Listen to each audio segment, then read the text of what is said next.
నమస్తే, welcome to weekend analysis by KRR.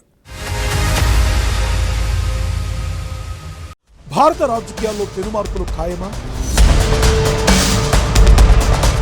Nitish Kumar రాజీనామాకు AP రాజకీయాలకు సంబంధం ఉందా?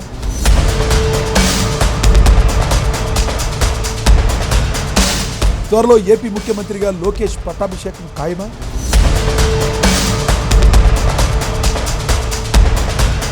గతంలో ప్రధాని అవకాశం ఎదుర్కొన్న చంద్రబాబు ఇప్పుడు ఉప ప్రధాని అవుతారా?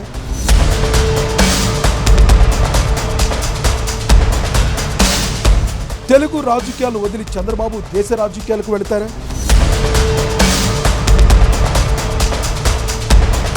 ఇదంతా వైసీపీ ప్రచారమా, కమలనాథుల వ్యూహమా?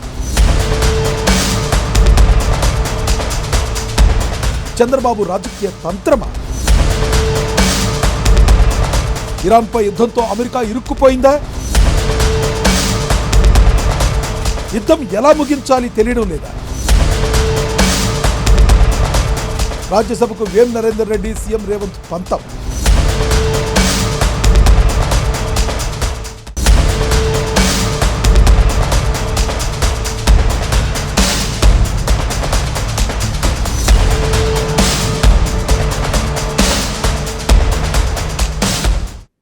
దేశవ్యాప్తంగా అధికార సమీకరణాలు, నాయకత్వ పాత్రలు, ప్రాంతీయ పార్టీల ప్రాధాన్యత, ఈ మూడు అంశాలు మళ్లీ కొత్త దిశలో పయనిస్తున్నట్లుగా కనిపిస్తున్నాయి.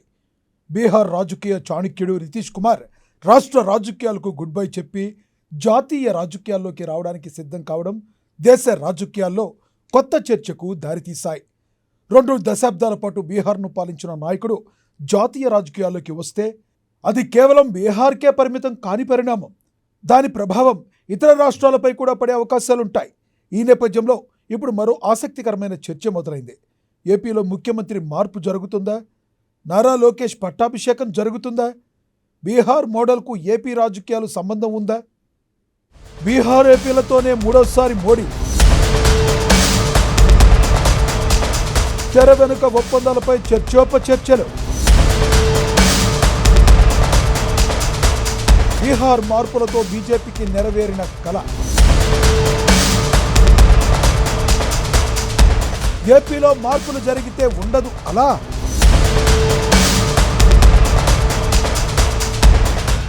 బీహార్లో నితీష్ కుమార్ జాతీయ రాజకీయాల్లోకి రావడం వల్ల అక్కడ అధికార సమీకరణాలు మారే అవకాశం ఉంది. కేంద్రంలో ఎన్డీఏ రాజకీయ వ్యూహంలో భాగంగా ఈ మార్పులు జరుగుతున్నాయన్న విశ్లేషణలున్నాయి. అదే సమయంలో ఏపీలో కూడా ఇలాంటి మార్పులు జరగవచ్చుననే చర్చ మొదలైంది. చంద్రబాబు, నితీష్ల వల్లే కేంద్ర ప్రభుత్వం మూడోసారి నిలబడింది. మోడీ మూడోసారి ప్రధానిగా బాధ్యతలు చేపట్టారు. అయితే నితీష్ అనూహ్యంగా రాజ్యసభకు నామినేషన్ వేయడం వెనుక జరిగిన మథనం ఏపీకి కూడా తాకుతుంది. ఢిల్లీ రాజకీయాల్లో నిర్ణయాలు తీసుకున్నప్పుడు రాష్ట్రాల సమీకరణాలు కూడా మారుతాయి. ఈ నేపథ్యంలో చంద్రబాబు నాయుడు జాతీయ రాజకీయాల్లోకి వెళతారా? ఉప ప్రధాని అవుతారా? బీహార్లో నితీష్ చేసినట్లుగా తనయుడి కోసం చంద్రబాబు త్యాగం చేస్తారా? నారా లోకేష్ ఆంధ్రప్రదేశ్ ముఖ్యమంత్రిగా పట్టాభిషేకం చేయడం ఖాయమా అన్న చర్చలున్నాయి. ఈ చర్చలను వైసీపీ నేతలు బహిరంగంగా చేస్తుండగా వారు మాట్లాడకముందే మీడియా కథనాల్లో కూడా కనిపించాయి. పలు జాతీయ పత్రికల్లోనూ చర్చ జరిగింది. దీంతో అసలు బీజేపీ ఎవరితో ఏ డీల్ చేసుకుందనే చర్చలు జరుగుతున్నాయి. లోకేష్కు పట్టాభిషేకం అంటూ ఊహాగానాలు.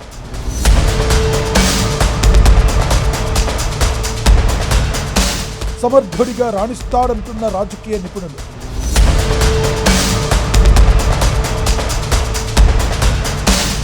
ప్రతిపక్షంలో ఉన్న సమయంలో రాటుదేలిన యువనాయకుడు.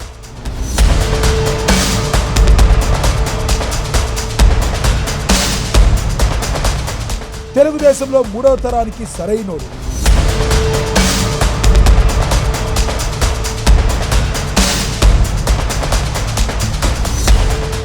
తెలుగుదేశం పార్టీలో గత కొన్నేళ్లుగా నారా లోకేష్ కీలక నాయకుడిగా ఎదుగుతున్నారు.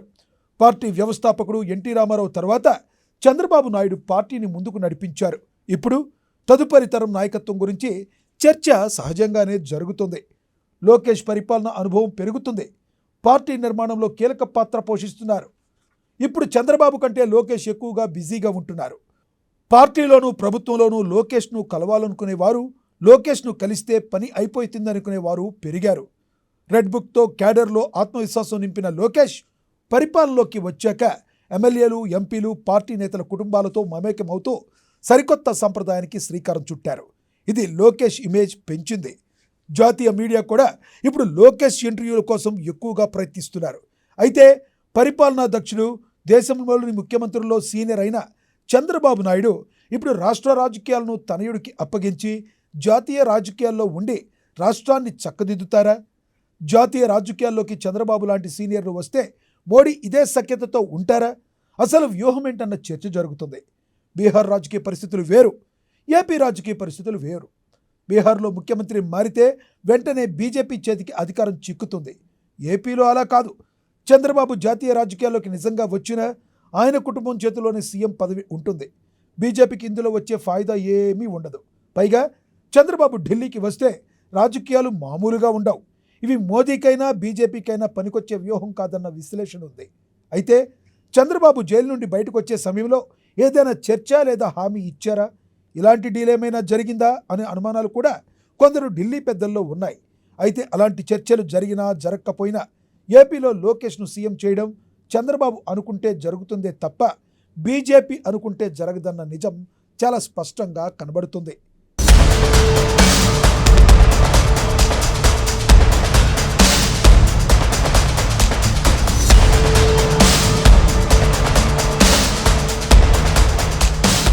అధికారంలో ఉన్నప్పుడు మోతలు, కేసీఆర్ అధికారంలో ఉన్నప్పుడు కూడా ఇలాంటి చర్చలే. నాడు కేటీఆర్ ప్రమాణ స్వీకారానికి ముహూర్తం పెట్టిన నేతలు, వారసుడి బలోపేతానికి నేతల వ్యూహాలు. తెలంగాణ ముఖ్యమంత్రిగా కేసీఆర్ 2 టర్మ్లు పనిచేయగా 2వ టర్మ్లో ఇలాంటి ప్రచారాలు నెలల తరబడి జరిగాయి. తెలంగాణలో కేటీఆర్ ముఖ్యమంత్రి అవుతారని పెద్ద ఎత్తున ప్రచారం జరిగింది. మంత్రులు, ఎమ్మెల్యేలు కూడా ఈ విషయంపై బహిరంగంగా మాట్లాడారు. ప్రధాన పత్రికలన్నీ నెలల తరబడి హెడ్లైన్లలో వార్తలు రాసిన పరిస్థితి. హరీష్ రావుతో సహా మంత్రులందరూ కేసీఆర్ వ్యూహం అర్థం కాక కేటీఆర్ సీఎం అయితే తప్పేంటని కొందరు, ముహూర్తం ఎప్పుడని మరికొందరు, కేటీఆర్ను వెంటనే సీఎం చేయాలని కూడా కొందరు డిమాండ్లు చేసిన పరిస్థితి ఉంది. కేటీఆర్ సీఎం ప్రమాణ స్వీకారానికి ముహూర్తం పెట్టడంతో పాటు కేటీఆర్ శాఖలు, కేటీఆర్ క్యాబినెట్ను కూడా ఆ రోజుల్లో పత్రికల్లో పతాక శీర్షికల్లో రాసిన వెంటనే ఖండనలు రాకపోయేవి. పరిస్థితి అదుపు దాటకుండా చూసి 5-6 మాసాల చర్చ తర్వాత కేసీఆర్ వీటికి సున్నితంగా తెరదించారు. కేసీఆర్ ఆరోగ్యంపై రకరకాల ప్రచారాలు చేసేవారు. కానీ అవన్నీ కొన్ని నెలల చర్చ తరువాత మరుగున పడ్డాయి. ఇప్పుడు ఏపీ రాజకీయాలపై వస్తున్న చర్చ ఇదే రకంగా ఉంటుందా, ఇందుకు భిన్నంగా నిజమవుతుందా అన్నది రానున్న రోజుల్లో తెలుస్తుంది.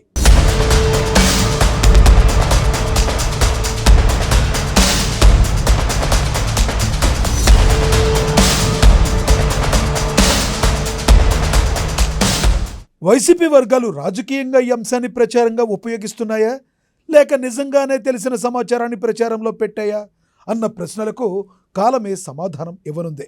దేశ రాజకీయాల్లో ప్రాంతీయ పార్టీలను కొత్తగా సమీకరించేందుకు బీజేపీ వ్యూహాలు రచిస్తుందనే వాదనలున్నాయి. అందులో భాగంగా నేతల వారసులు సేఫ్ లాంచింగ్ ప్లాన్గా చెప్తున్నారు. చంద్రబాబు నాయుడు రాజకీయాల్లో అత్యంత అనుభవం కలిగిన నాయకుల్లో ఒకరు. రాజకీయాల్లో సహనం ఉన్నవారే ఎక్కువ కాలం నిలబడతారు అని మాజీ ప్రధాని అటల్ బిహారీ వాజ్పేయి ఒక్కసారి తెలిపారు. ఈ మాటలు చంద్రబాబు రాజకీయ ప్రయాణాన్ని కూడా గుర్తు చేస్తాయి. నేషనల్ పాలిటిక్స్లోకి చంద్రబాబు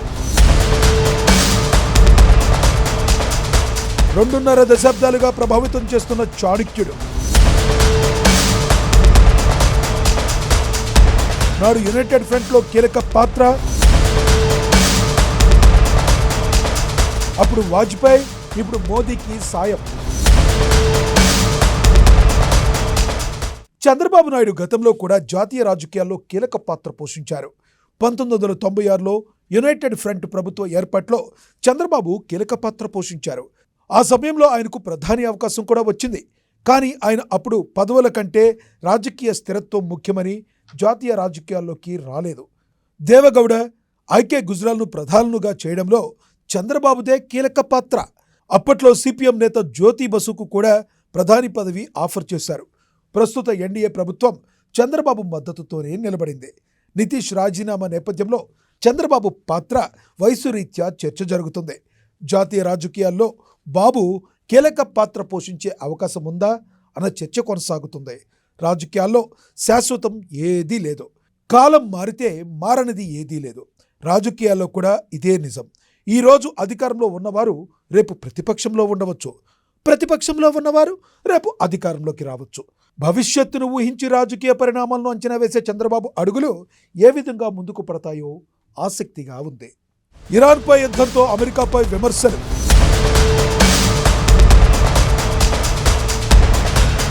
ఆర్థిక బలోపేతం కంటే యుద్ధాలపైనే ట్రంప్ మోజు.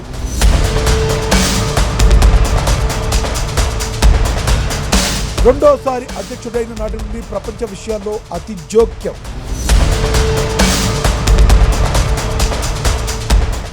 ప్రపంచ రాజకీయాల్లో ఉద్రిక్తతలు పెరుగుతున్నాయి.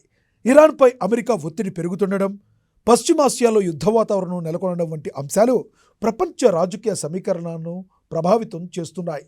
ఇలాంటి పరిస్థితుల్లో భారత రాజకీయాల్లో కూడా వ్యూహాత్మక మార్పులు జరిగే అవకాశం కనబడుతుంది.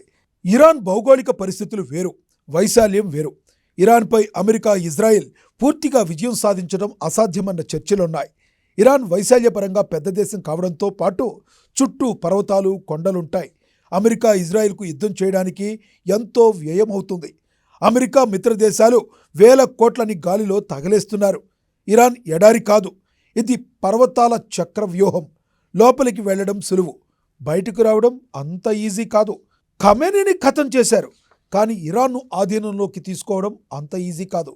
జాగ్రోస్ పర్వతాలు, లోయలు, మండుతున్న ఎడారులు. అమెరికా సైన్యం ఇరాన్లోకి రావాలనుకుంటే అది ఆర్మీకి నరకద్వారమే. ఎంతసేపు ఆకాశం నుండి యుద్ధం చేయాల్సిందే, వేల కోట్లు ఖర్చు చేయాల్సిందేనన్న విశ్లేషణలున్నాయి. మొదట ఇరాన్లోకి దిగుతామని ప్రకటించిన ట్రంప్ ఇప్పుడు ఇరాన్ లొంగిపోవాల్సిందే అంటున్నాడే తప్ప తమ సైన్యం ఇరాన్ భూభాగంలోకి వెళుతుందని చెప్పడం లేదు. దుబాయ్లో బాంబు పడితే భయం ఒక్క నగరంలో ఆగదు, ప్రపంచానికి వ్యాపిస్తుంది. ఇన్వెస్టర్లు భయపడతారు, టూరిస్టులు పారిపోతారు. వెంటనే గల్ఫ్ షేకులు ట్రంప్ కాలర్ పట్టుకుంటారు. అందుకే ఇరాన్ వ్యూహాత్మకంగా కువైట్, దోహా, దుబాయ్లపై బాంబులతో బెదిరిస్తుంది. ఇరాన్ మిసైళ్లతో కాదు, ప్రపంచ మార్కెట్ను కొడుతూ అసలే టారిఫ్ల సుడిగుండంలో ఉన్న ట్రంప్కు ఆర్థిక సంక్షోభంలో ఉన్న అమెరికాకు చుక్కలు చూపిస్తుంది. మొదలు పెట్టారు, ఇప్పుడు ఎలా ముగిస్తారన్నది అమెరికా ముందున్న పెను సవాల్. రాజ్యసభకు వేం నరేందర్ రెడ్డి. మిత్రుడికి న్యాయం చేసిన రేవంత్ రెడ్డి. నాడు వైఎస్ఆర్ సీఎం, కేవీపీ రాజ్యసభ.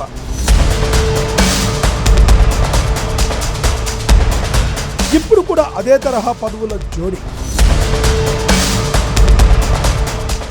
తెలంగాణలో కూడా ఆసక్తికర పరిణామం జరిగింది. ముఖ్యమంత్రి రేవంత్ రెడ్డి తన సన్నిహితుడి రాజ్యసభకు పంపడం రాజకీయంగా చర్చకు దారితీసింది. రాజకీయాల్లో విశ్వాసం, స్నేహం కూడా కీలక పాత్ర పోషిస్తాయని ఈ నిర్ణయం సూచిస్తుంది. 2004లో మొదటిసారి ఎమ్మెల్యే అయిన వేం నరేందర్ రెడ్డి 17 ఏళ్లుగా ఏ చట్టసభలోనూ అడుగు పెట్టకపోగా ఇప్పుడు నేరుగా పెద్దల సభలోకి ప్రవేశిస్తున్నాడు.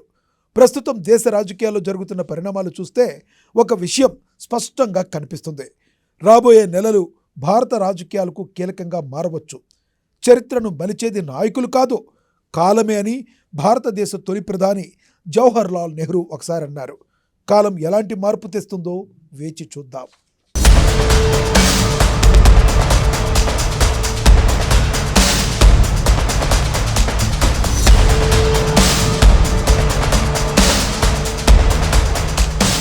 తాజా రాజకీయ పరిణామాలపై ఏఎన్ఎన్ CEO జర్నలిస్ట్ కంది రామచంద్రారెడ్డి వీకెండ్ అనాలిసిస్.